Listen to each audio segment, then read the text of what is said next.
Merab, obviously fighting for a UFC title is a very special occasion, but to do it on an event that will never happen again must make it even more special. How excited are you to have the opportunity to fight for a title, but in the Sphere this Saturday? Yes, this is very special, and I was very excited.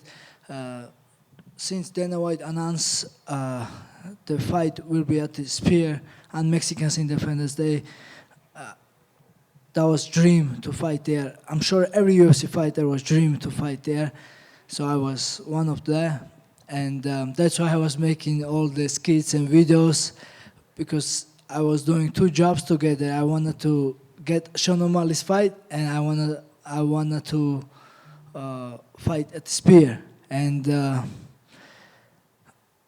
both worked out. So, and I'm grateful. And when I got called 2 months ago, and I was fighting for the belt on Mexican Independence Day at the Spear, I was so happy. I was very excited because this is a special event, one and only. But next day, I was just focused for my fight, and yeah, right now I'm just focused on my fight, and everything is cool. But I'm a professional, and I have to do job. How long would you say you've wanted to fight Sean OMalley for? When was the first time you looked at Sean and said, "Oh, I'd like to fight that guy"? He got my intention when once I see on Dana White's Contender Series, he win incredible way, and he got UFC contract, and I keep an eye on him. And unfortunately, my first two fight, I have controversial lost. Even I feel I win first two fight UFC. My record says I lost those fights, and of course, when coming from loss, you don't want to call somebody. But once I win my first fight, 2018, exactly this time, like it was September.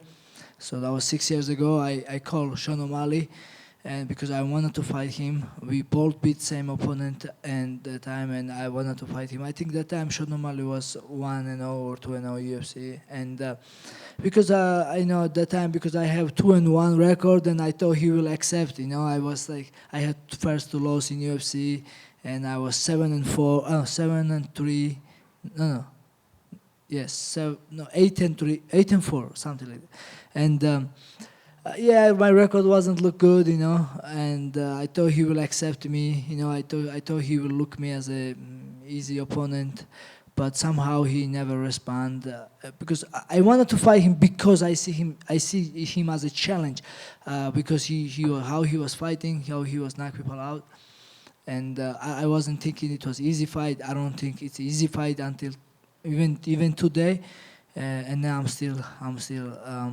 still excited to fight him. You say that you don't think it's going to be an easy fight, right? But if you're able to use your grappling and he's unable to stop you from taking him down, it would seem on paper that you should have an easy route to victory here. Do you think you have to mentally prepare for a very back and forth fight, or do you see a path to victory that could actually be easy for you? You're right. If you look that way, stylistically, it's easy for me because my cardio, my grappling, my style, it should work against him, but same time we see what happened. Um, I mean, we see what he can do. He can throw something big, and he can make you charge, and he can make you.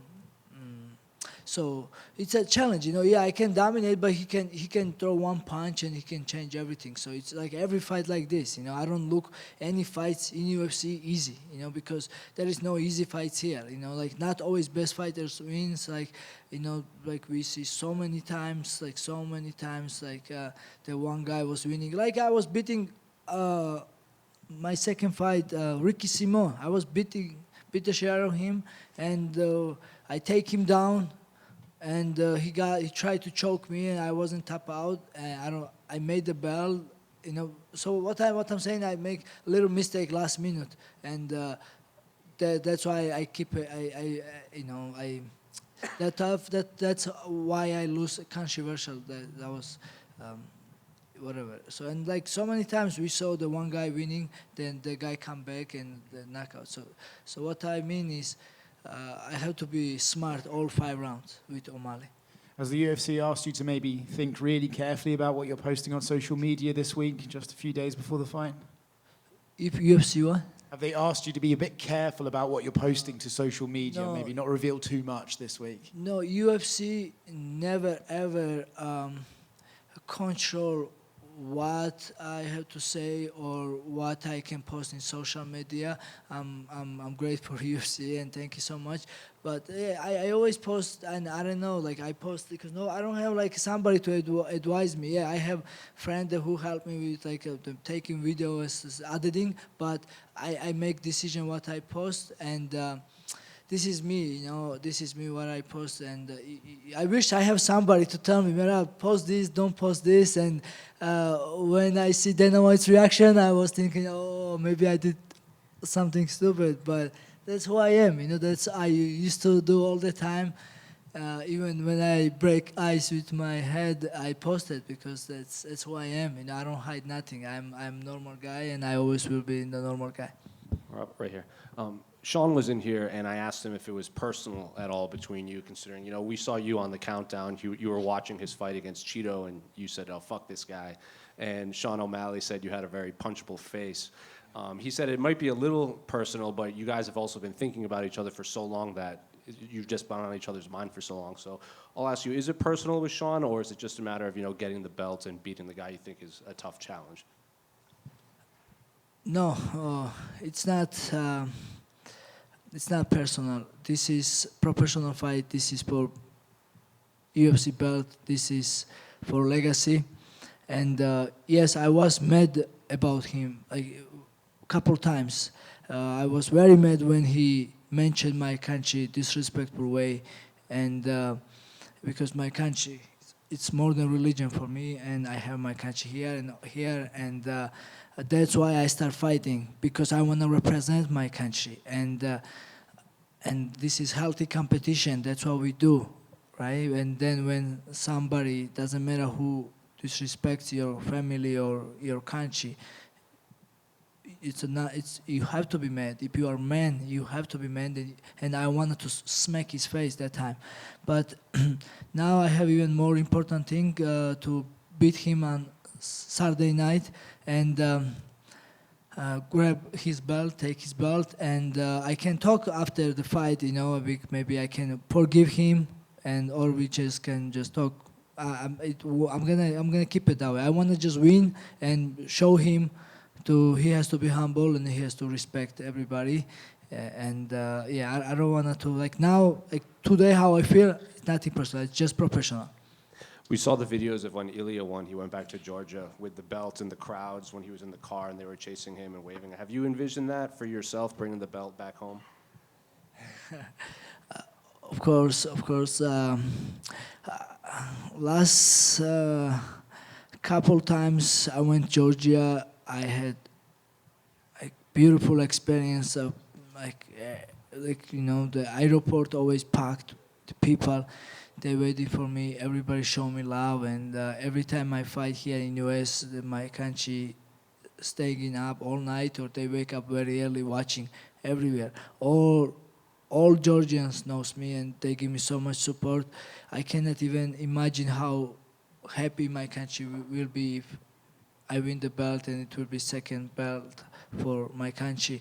And actually, last couple times, I try to go in Georgia, like don't tell nobody, because I cannot do my things. I cannot even see my family because I got stolen everywhere, wherever I go. So, of course, this time when I win the belt, of course, I'm going Georgia and I'm celebrating with my people.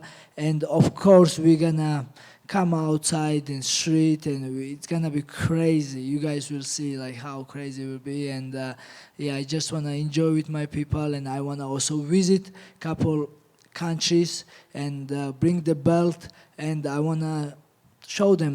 Look at me, I'm like small guy, normal guy, Merab, coming from village, coming from Georgia, but I work hard, and hard work got me this belt. And you guys work and chase your dream, you guys can do whatever you want. So I want to show them, like I want to visit couple countries, European countries, and of course I want to go um, um, Mexico too, you know. I came adopted Mexican now. So yeah, that's it. I don't want to think over because I just want to feel everything natural, everything organic. I don't know what I'm gonna say. I don't know what I'm gonna do, but I know one thing for sure. When I will have this belt and this status, champion status, I want to do lots of great things for young fighters and motivate people and open some jiu-jitsu, MMA gyms in my country or other countries. I want to do lots of charities. I have so many things in my mind and my head to use this opportunity, use this status to do good things. But now I have a couple of days to finish my work. First, I have to make weight. That's what I'm focused on. And second, I have to just make to the cage, and I know what I'm going to do in the cage. Right. And then this last one for me. Sean's coach had said he thinks it would be hard for you to find someone that kind of mimics Sean and fights like Sean and is long like Sean in camp. Did you find anyone specific to help you train specifically for the length and the reach of Sean? I don't have to find another Sean OMalley because there is only Sean OMalley, and of course it's hard to find somebody like him, and or dye his hair like color like this, but I was sparring with multiple good training partners, good kickboxers, but the main thing I was focused on myself. You know, I don't have to focus on somebody else. You know, that's how I was always. You know, I was just keep doing my thing, and I have great training camp. I feel great. I'm healthy, happy, ready, hungry, motivated, and many more. Merab, over Thank here. you. To your right. Right here. What's up? This sphere obviously has become a site that people from all over the world want to come down to Vegas and visit for. For you, in your case, you train here and reside here in Las Vegas. Do you think you just, for example, driving by it, does that get you more excited maybe than someone coming from somewhere else over the world to come see the sphere?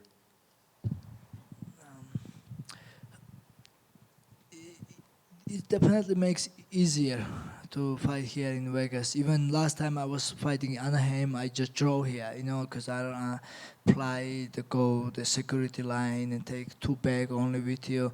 Now I'm just gonna draw here everywhere, and Vegas is so much easier, like to training here and warm up at Syndicate. That's where I training. Morning I'm gonna do shakeout there, and then I can go home, eat lunch, and then go to the fight. It will be like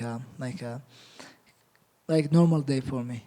For sure. And part of your promotional buildup was actually shooting content with your friend that looked like OMalley when you put on a wig, and that did great numbers on social media. So my question is, whose idea was that to put those videos out?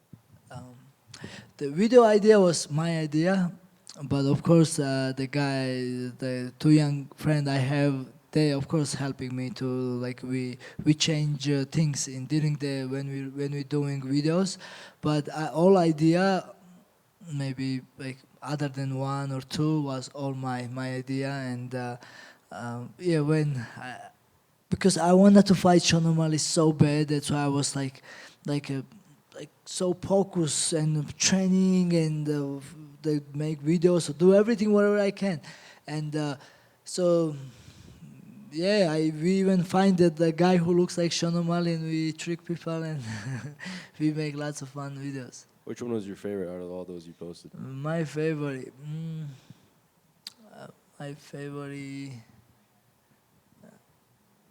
maybe me as a firefighter. When Sean was smoking, I just go in, he was smoking, the smoke coming out, and I open the door, and what are you doing, bro? We have a fight. You gotta go 5 rounds. I don't finish people, you know? I need your cardio. Sure, and last one for me. Have you worked on your Spanish since embracing the Mexican crowd in Anaheim? See. Just see, or? See, what do you want? You want me tell you puto? Or Thanks, Merab. Merab back here. Merab, OMalley said he's more Mexican because he has a Mexican family. For the record, on Mexican Independence Day, are you saying you are more Mexican than Sean? Brother, yes, he has Mexican family, but I represent Mexico, you know. And I spent some time in Mexico, training camp. I was in Tijuana eating tacos, training there, and I have Mexican friends. And I mean, I love Mexico and Mexican people, and so if he do same, that's good for him. And I'm not sure who's more Mexican, but I will be happy to show good performance on Saturday and make Mexican people proud, and visit Mexico again, but now this time with the belt and as a champion. Will you be wearing the jacket you got from Sean OMalley at the press conference tomorrow? No, no. That's already. We are already. I mean, I'm not. That's okay. I mean, that's already passed. You know. He did stupid. I make fun of him. Now, let's do this professional way. You know. I'm here to handle business, and he can have a his jacket. I just want his belt. I know you're focused on Saturday, but it looks like the winner of this fight would have to take on Nurmagomedov. What do you think about that challenge in the future? Obviously, a lot of fans want to see who would prevail with the grappling with both of you guys. First, I have a top opponent, Sean OMalley, and I'm focused on him.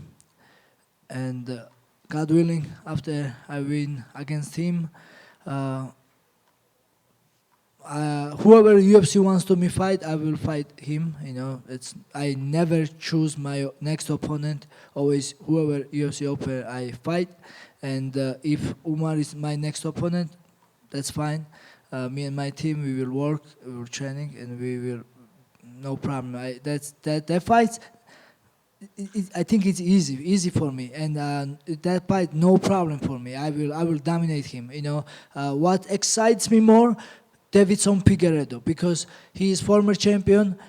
So I already beat 3 former champions. Sean OMalley is champion now. He will be my 4th champion, and if I fight Figueiredo, that will be my 5th champion. And I don't think somebody else do this. That's my goal. And Figueiredo, he has a knockout power. He has a good submission, good ground game, lots of experience. He's bigger than me, and also he dominates former title challenger Chito Vera. I think even impressive way the Sean OMalley did. I think he even dropped him down and knocked you. Or Sean OMalley just landed knee against Chito, but Figueiredo just dropped him with a strike. So that fight excites me, and I think Figueiredo deserves more. But whoever UFC wants or whoever next contender, I'm fight. I never choose my opponent. So and yeah. Thank you. Merab, right over here. So just when you think of your journey, right, moving to the U.S., working construction, training, just doing all these things, do you take a minute to kind of reflect and think about that? Because you're so focused on this opportunity, but do you also kind of take a moment to think about what you've been through to get to this opportunity? Yeah, man, I come from a long way. When I think how top life was up until like 2019, 2020, I had so many challenges in my life, so many challenges, man, so many hard ways. Every day I was asking myself, should I continue or should I stop, and should I just focus on work, and should I just get married or just not chasing this, because maybe this is not for me. This is hard, and I still have to work full-time job, and I still have to training hard. It was so hard to bolt, and every day I was asking myself question, especially when I was at the work and working in the sun or in the snow. But when I was going home, and I was still going to practice, I was still working hard, and after 2020, a lot of things changed. I get more fights in UFC, and I started making good money, and I quit my job, and I became full-time fighter, and I moved to Vegas, and and everything came. I picked my immigration papers, and I can travel to my country or whatever country I want. Now I am citizen and I can slap Sean OMalley's coach and nobody will deport me from US, and I'm happy about it. And man, a lot of things change and I'm happy and I'm grateful for UFC first because I can sleep my own house and support my family members, my friends, and inspire other people. And because I think I'm an example. If I did, they can do it too. Just keep dreaming and keep working for your dream, and everything is possible. Thanks, Merab. Thank you. Merabi, let me see. Garba Joba. Amar Jova. Garba Joba. It's another one I have learning. Sadia Movnat Titzve Gatsnoba. ასევე სასეამოვნო თქვენი გაცნობა. Oh my God, so Good job. hard. Okay, so Merabi, you got 10 wins on UFC. 9 of them was for decision unanimous. Are you feeling like a pressure to do submission or knockout? No, nothing pressure. I always focus on win, and especially UFC.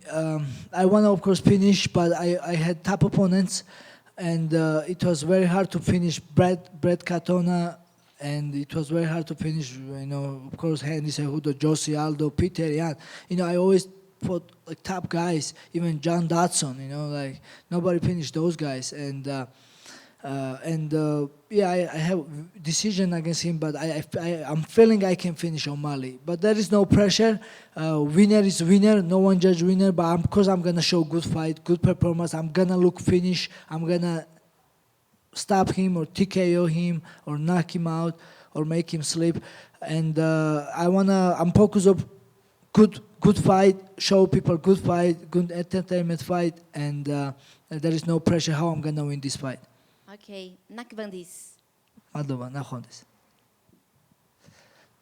Okay, thank you so much everybody, and საქართველო მიყვარხარ, ყველაფერს გავაკეთებ, როგორც ჩვენ შეგვეფერება, ისე დავიხარჯები ბოლომდე. Madlova ყველას. Thank you everyone.